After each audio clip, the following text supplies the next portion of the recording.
এখন প্রশ্ন হতে পারে কেন আমরা টিকা দিচ্ছি, এই বয়সের শিশুদেরকে কেন আমরা টিকা দিচ্ছি। আপনারা হয়তো অবগত আছেন যে আমাদের দেশের মোট জনসংখ্যা প্রতি বছর প্রায় 8,000 শিশু এবং মানে জনসংখ্যা মানুষ মারা যায় হচ্ছে তার মধ্যে এই জনসংখ্যা মারা যায় 5.5 হচ্ছে আমাদের এই 5 বছর 15 বছর পর্যন্ত যে শিশুরা আছে তারা, এই জন্য এরাই বেশি ভান্ডারে করে এবং এই জন্য তাদেরকে আমরা টিকাদান করার মূল তাগিদ নিয়েছি। বাংলাদেশ সরকারের মূল লক্ষ্যমাত্রা হচ্ছে যে আমরা টাইফয়েডকে এই সমাজ থেকে নির্মূল করব। সেই জন্য প্রথমে আমরা যারা বেশি ঝুঁকি এবং ঝুঁকির মধ্যে আছে এবং যারা বেশি আক্রান্ত হওয়ার চান্স থাকে তাদেরকে আমরা এই ক্যাম্পেইনের মাধ্যমে বিনামূল্যে টিকা দিচ্ছি।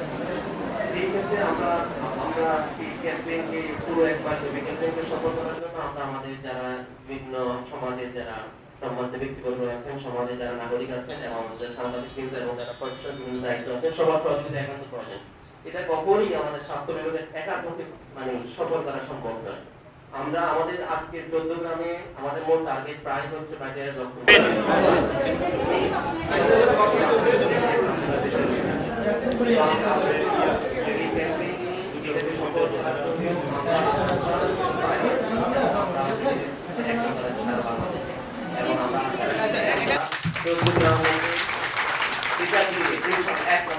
সারা বাংলাদেশের মধ্যে আমরা অর্জন করবো।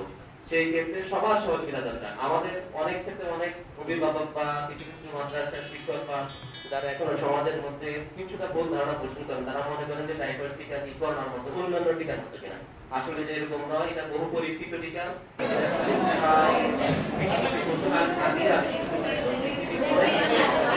উদাহরণ দিই, পার্শ্ববর্তী পাকিস্তান, নেপাল, ইন্ডিয়াতে অলরেডি এই টিকা দেওয়া হয়ে গেছে এবং এই টিকা তেমন কোনো পার্শ্ব প্রতিক্রিয়া নেই। সেই জন্য আমরা আশা করব আপনারা যারা আছেন, আমরা এখানে যারা উপস্থিত আছি, সাংবাদিক থেকে শুরু করে যারা আছে যার যার জায়গা থেকে, শিক্ষকরা, ছাত্ররা, আমি আমার সন্তান, আমি আমার পাড়া প্রতিবেশী যারা শিশু আছে এই বয়স সীমার মধ্যে, তাদেরকে আমরা আমাদের পক্ষ থেকে টিকাদান যাতে নিশ্চিত করা যায় সেই ব্যবস্থা গ্রহণ করি।